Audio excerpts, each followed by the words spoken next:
Kim Pao, trending ang palitan ng post sa X. Hashtag AskPao segment ni Paolo Avellino sa X, pinag-usapan din. Angelica Panganiban, Bella Padilla at Kim Chu nagkaroon ng mini reunion. Anak ni Angelica, nakisaya sa ang Becky. Tara, pag-usapan natin ito.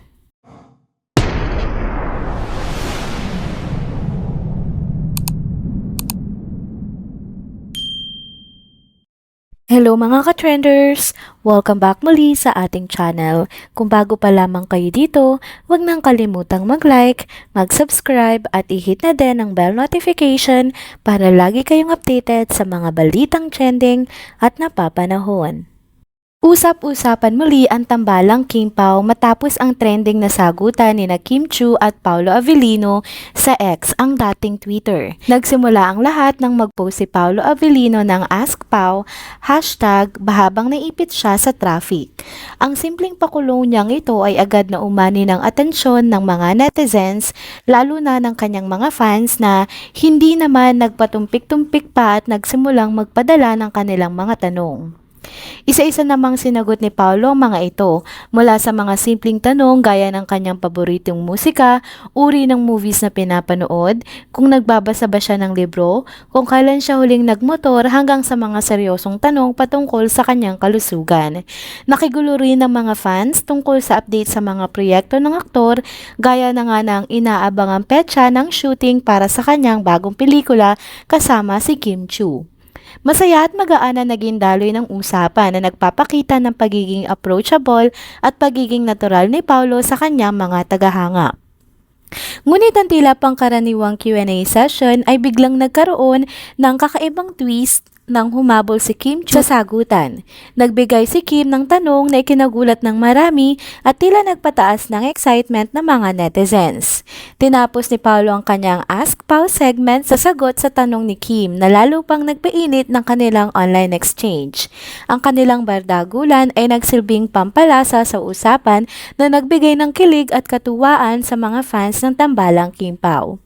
Sa kabila ng casual na usapan, ipinakita ni Paolo kung gaano niya pinapahalagahan ang kanyang mga tagahanga, hindi lang sa pamamagitan ng pagsagot sa kanilang mga tanong, kundi pati na rin sa pagbibigay ng oras upang makipag-interact sa kanila, kahit sa gitna ng kanyang abalang schedule.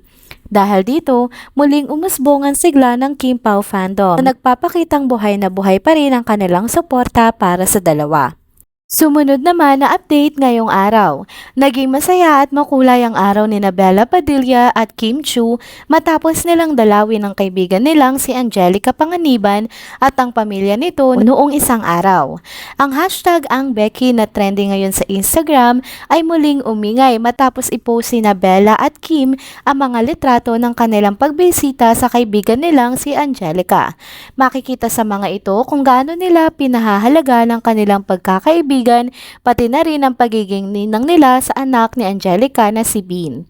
Matatanda ang kagagaling nga lang ni Angelica mula sa isang operasyon at kasalukuyang nagpapagaling. Sa kabila nito, kitang-kita pa rin ang saya at lakas ng loob na nakuha nga sa mga litrato, patunay na malaking bagay ang suporta ng kanyang mga kaibigan sa kanyang paggaling. Ang ngiti sa mukha ni Angelica ay tila nagsasabing, kaya ko to, lalo na't kasama niya mga kaibigan na handang tumulong at magbigay sa kanya at sa kanyang pamilya ng kasiyahan. Hindi rin pinalampas ni Bella at Kim ang pagkakataon na makipag-banding kay Bean. Sa mga larawan, makikita kung paano nila binihisan si Bean ng mga damit na tumutugma sa kanilang personal na estilo. Si Bella, na kilala sa kanyang laid-back chic style, ay nagbihis kay Bean ng isang simpleng pero elegante na outfit. Habang si Kim naman, na may playful at trendy fashion sense, ay nagbigay naman ng isang makulay at energetic na look para kay Bean.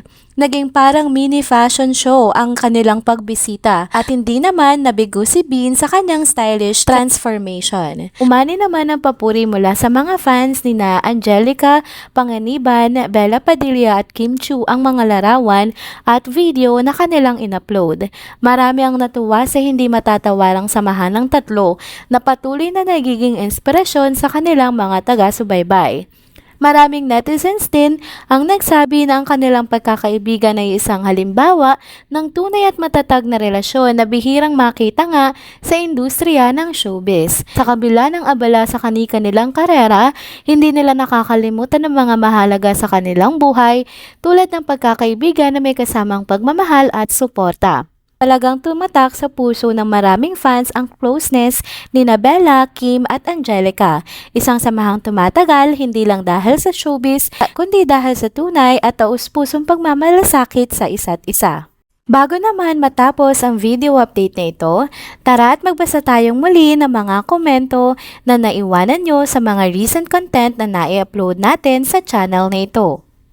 Komento ni Neneng Batusin, okay lang yan, handa kami maghintay. I love Kim Pao forever. Sabi naman ni at Elma de la Cruz, number 1 love team Kim Pao lang sa kalam, wala nang iba, love you both Kim and Paulo forever.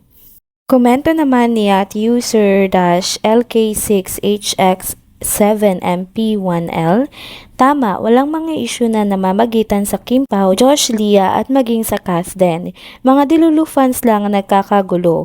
Hintayin na lang ang showing ng kanilang movie kung alin sa tatlo ang may mataas ang gross income on day 1 at pagkatapos ng whole showing ng tatlong movies. Kung tumaas ba ang gross income ng Kim Pao movie. So doon tayo sa mga magigauge na talagang effective ang Kim Pao fever. If it turns negative, so sa away-away lang sila pala magaling sa suporta. So relax muna. Sabi sa Chika Patrol, mga October 2 ang Kim Pao movie, ang cast din sa October 30 samantalang ang Josh Lia ay ngayon na. Napabalita na 20.x million ang gross income ng day 1 kasi nagpuhunan ng management sa mga tambalan nila. Kaya gusto rin nila kumita sa investment ng tatlong movies. Komento naman ni at Monte del Rosario 945, naku, wag nang pakialaman kung kanino o sino maglalabas ng movie nila. Di naman kayo ang producers at directors. Basta Kim Pao, patok uli yan. Komento naman ni at Kazume Love 09, no matter what it takes, basta kami Kim Pao pa rin. We love you both. Komento naman ni at Norma Dayag 4769, no more issue about Kim Herald, pass is pass, forget everything. Sabi naman ni at Susara Balangatan 7918, yes, sa wakas, may movie na, aabangan namin yan, my love will make you disappear. And there you have it, mga ka-trenders. Dito na po muna nagtatapos ang ating isa na namang trending video update. Salamat sa inyong pagsubaybay at pagsama sa akin hanggang sa dulo ng video na ito. Pero bago kayo umalis, huwag niyo pong kalimutang mag-like, mag-subscribe at i-hit na din ang notification bell para lagi kayong updated sa mga balitang trending at napapanahon. See you on my next one. Paalam!